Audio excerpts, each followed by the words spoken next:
Assalamualaikum warahmatullahi wabarakatuh. Nah, langsung saja pada kesempatan kali ini kita akan membahas mengenai salah satu topik yang mungkin akan muncul dalam mata kuliah manajemen pers. Nah, siapa nih teman-teman dari komunikasi dan penyiaran yang mungkin sudah menawar mata kuliah manajemen pers? Nah, topik apakah itu? Yakni kali ini kita akan membahas distribusi dan monetisasi konten berita digital. Nah, tentunya di era digital saat ini untuk mendistribusi dan juga memonetisasi sebuah konten itu akan lebih mudah karena secara tidak langsung teknologi telah memberikan fasilitas yang begitu lengkap kepada kita sehingga penyebaran konten tersebut akan lebih tepat dan bisa lebih banyak menjangkau audiens. Nah, distribusi dan monetisasi ini juga bisa dikatakan sebagai alat yang sangat penting bagi sebuah media untuk bersaing di pasaran. Karena kita tahu bahwa ada berapa banyak media yang mereka berlomba-lomba untuk menyajikan informasi, menyajikan berita kepada para audiens tanpa mempedulikan apakah beritanya ini berbobot atau bahkan berita hoaks yang disajikan. Nah, sebelum kita membahas lebih lanjut mengenai apa itu distribusi dan apa itu monetisasi, saya akan memberikan gambaran secara khusus terlebih dahulu kepada teman-teman mengenai apa sih itu distribusi konten berita digital, apa sih monetisasi konten berita digital. Nah, kedua materi ini mungkin akan kita bahas di video yang berbeda ya. Nah, yang pertama ada distribusi konten berita digital.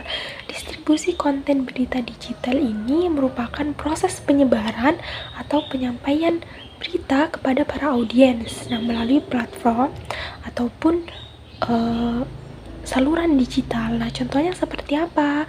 Contohnya misalkan seperti media sosial. Media sosial ada Instagram, Facebook, kemudian TikTok, YouTube, dan sejenisnya. Nah, contohnya yang paling sering kita temui misalkan di Instagram. Jadi ada Kendari Info. Nah, teman-teman pasti tahu Kendari Info. Kendari Info merupakan sebuah perusahaan berita ya yang dia memiliki akun Instagram namanya Kendari Info. Nah, disitulah Kendari Info ini menyebarkan berita-berita yang mereka produksi setiap harinya. Nah, kemudian yang kedua ada situs web yang sering kita temui apa saja, misalkan ada detik.com, kemudian kompas.com, kemudian kumparan ya ada.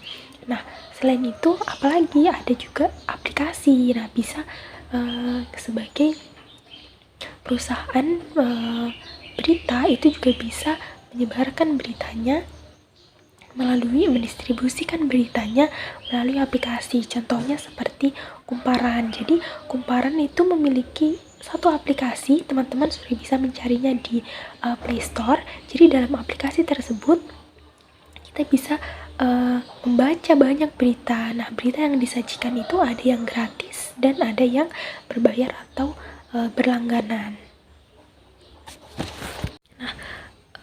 Nah, selanjutnya kita akan membahas mengenai monetisasi konten berita digital.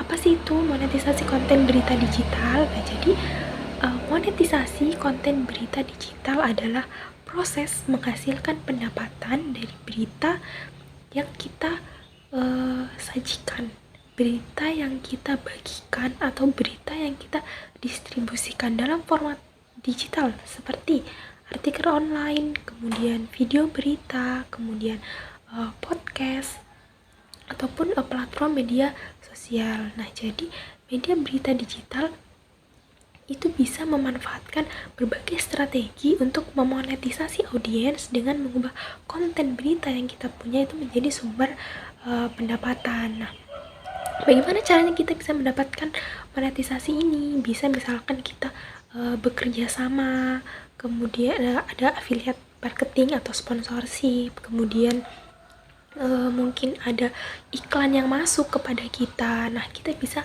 memonetisasi konten-konten kita dengan hal-hal yang seperti ini.